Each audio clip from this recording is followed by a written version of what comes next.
We are back here today with another buy, hold, sell episode here in MLB The Show 22. Y'all love the first one that we did before the last roster update. In this video, I'm gonna go through some of the most popular Live Series Gold investments and talk about if I would be buying more of them, selling those cards, or holding those for the update. Pretty big update incoming, but we don't have a lot of pure game sample size to work with. So gonna lean a little bit more on the hold and sell front to be a little bit more conservative with our stubs. I don't truly know what to expect with the fielding speed, this massive update coming. Who knows what could be changing and shifting. And as always, if y'all want early access to videos just like these and you want to support me as a full-time creator, definitely consider becoming a channel member today. Stub Squad level 2 and higher, they're gonna get early access to videos just like these, and all levels of the Stub Squad gonna get access to our Discord too. We're always chatting it up, how to make stubs, the best investments, everything you need to know there. Let's not waste time today though. Let's hop into this one and see what we can do. First guy we got here is Zach Wheeler out the gate.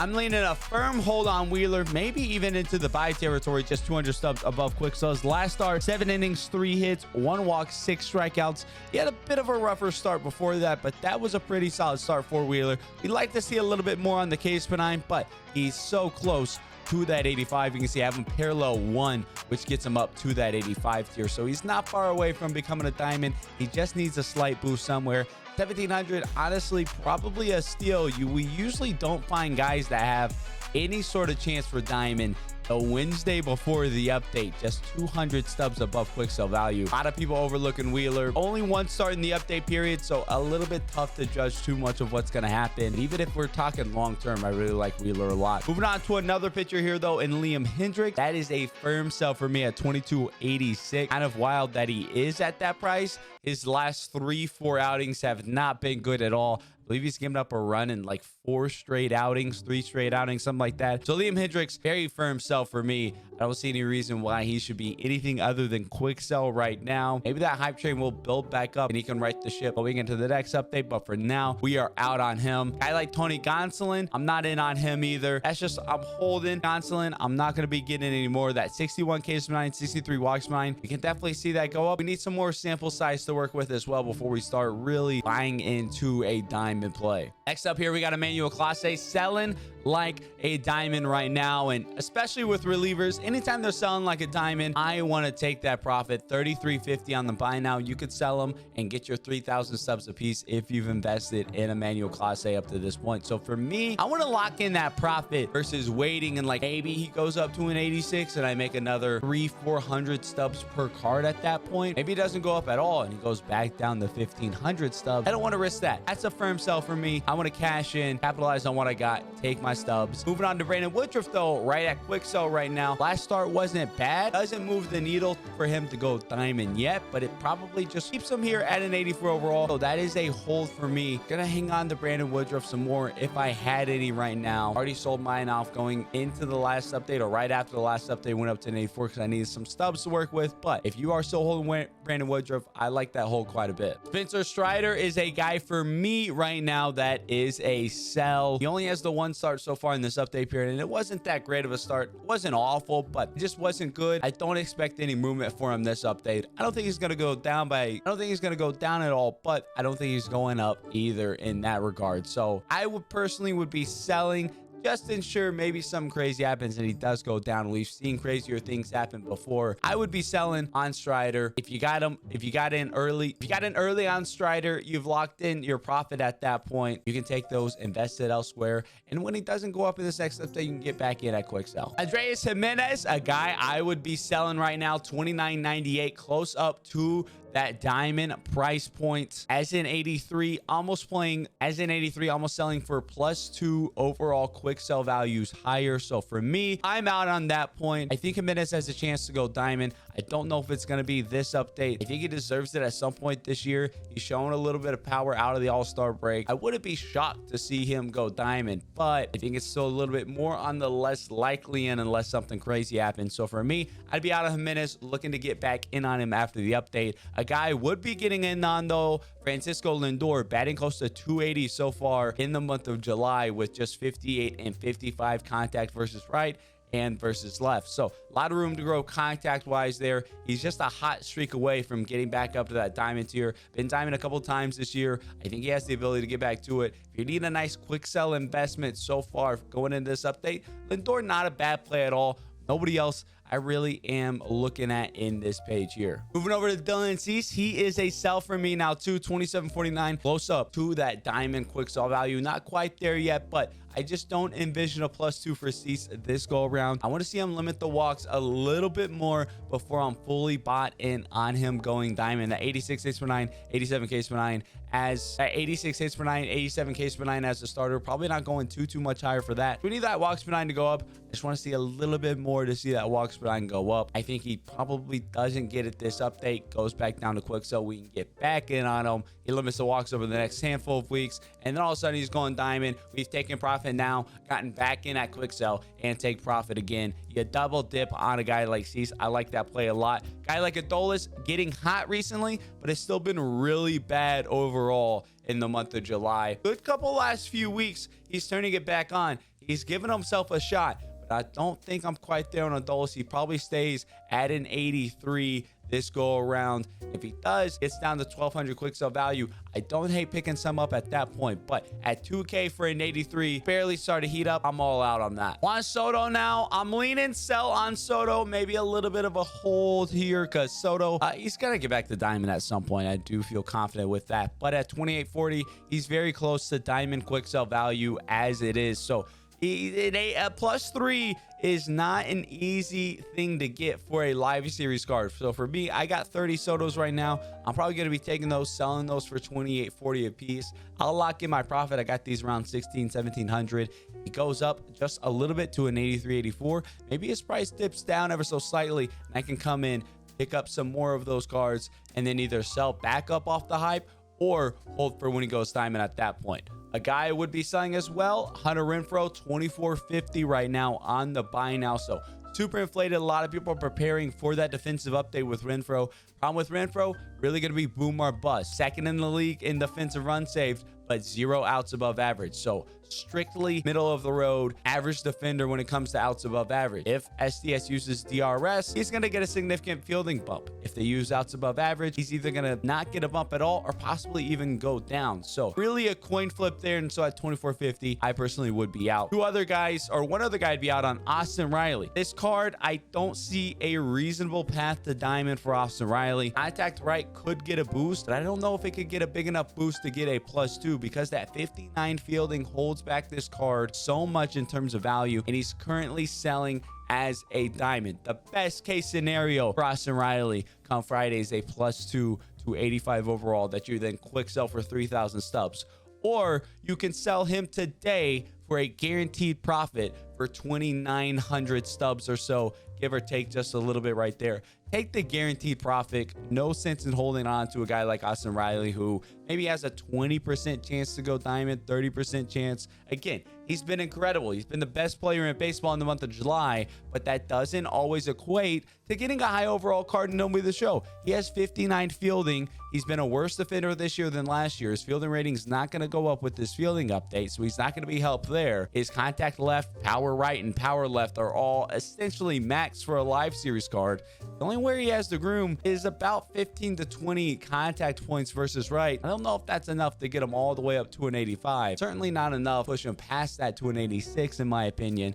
No point to not take that guaranteed profit right now. I'm a guy like Julio Rodriguez, lots of guaranteed profit there, but I'm probably going to be holding on to Julio just a little bit. He is a guy that should be getting a significant fielding upgrade come Friday, so I'm ready to take advantage of that. I mean, I only have another one right now, but if I had some, I'd be waiting to take advantage of that. I think he can go up into that 85, 86, maybe even start creeping up his way into the higher diamond tiers. Now, 31.90, I don't hate selling at all at that point either. Similar to all of our other live series goals that are at that price point. Take that guaranteed profit, lock that in, ensure yourself that you can't lose any stubs. But if you're kind of leaning on a hold, I don't hate that play at all. Another player who is close to that diamond quick sell value. So for me, especially relievers, anytime they get up to 3K, I'm out on them. They're so fickle. They can have one outing that blows them up and they have 0 chance of getting upgraded, possibly even getting downgraded. So a guy like Clay Holmes, personally for me, I would be out on him. I got to sell the handful that I got. And with Starling Marte, he He has been heating up recently. I'd probably lean a little bit of a hold,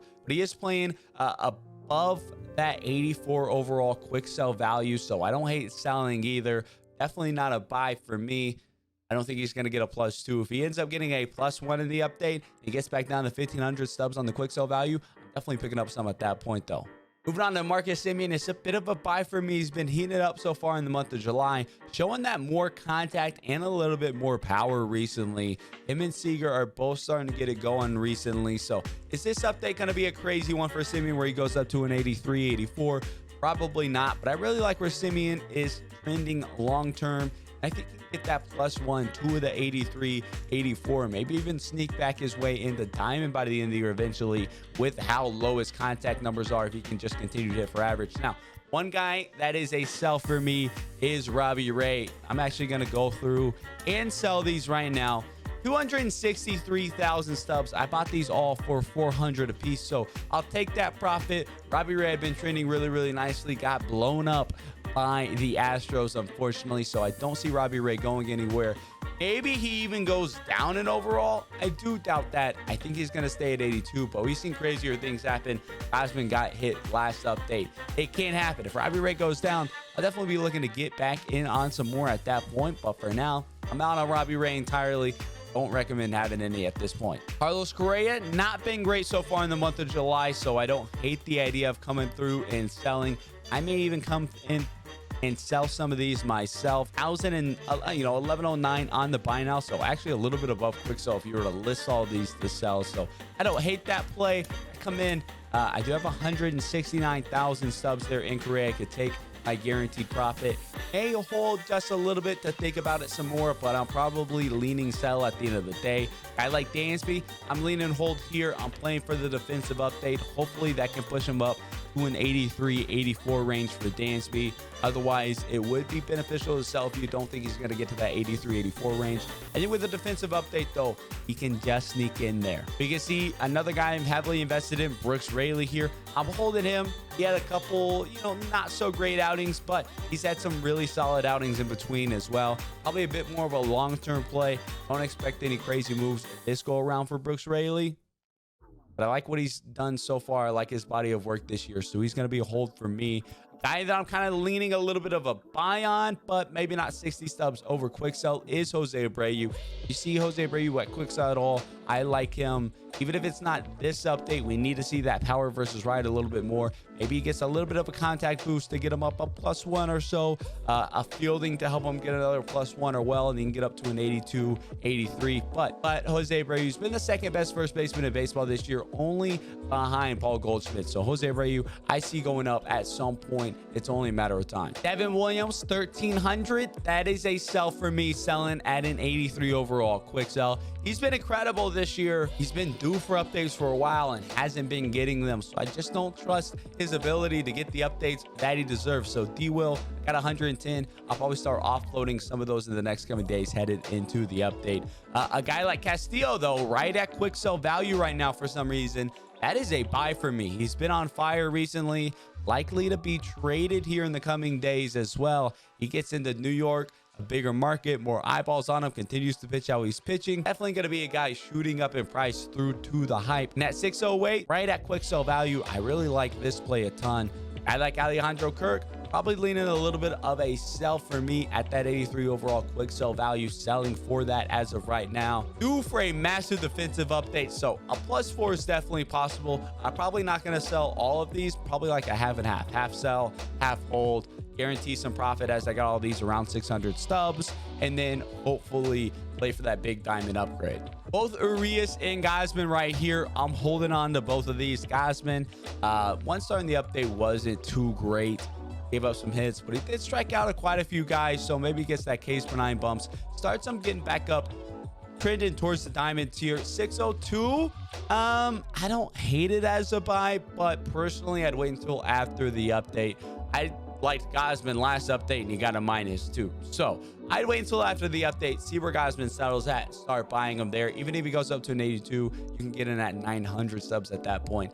guarantee yourself that you're not losing any stubs. Urias is a hold for me as well. Really like how he's been pitching all year long. He can string together a couple good starts. He's going to be trending him into that 83, 84 overall range. I can really cash in at that point. Just a few more left here. Tristan McKenzie, a sneaky little buy, has been incredible so far in the month of his July over his last handful of starts. McKenzie has been insane.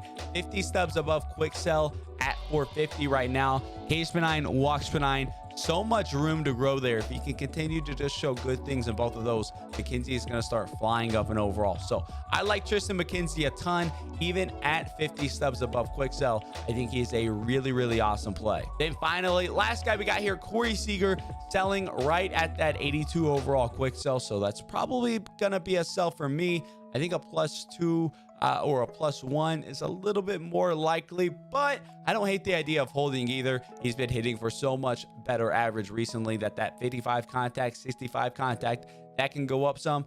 Maybe he even sees a little bit of fielding upgrades. He's been a better defensive player this year than he has been over the past few seasons, playing defensively a little bit more in line with his peak time with the Dodgers. So maybe he gets that big defensive update that can boost him up another 1 to 2 overall, get some contacts for another 1 overall, and all of a sudden he's an 83, 84, knocking on the door of being a diamond.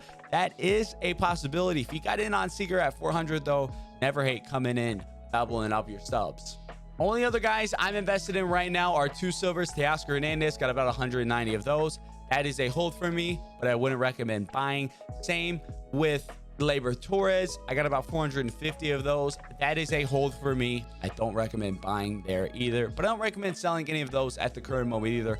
I'm fully holding to see what those guys do Friday. I think they can both have pretty solid updates. That's what I got today. That is our buy, hold, sell here, episode 2. Y'all enjoyed this video? Let me know down in the comment section below, and we can keep doing these every week, every other week, heading to the roster updates. I like going through the buy, hold, sell. Y'all like to see anything different in these videos as well? I mean, only time we've done this type of video, only our second time we've done that. So y'all let me know anything else you'd like to see implemented in these videos as well. And if y'all enjoyed the video, definitely be sure to leave a like and subscribe. Until next time, I'll catch y'all around.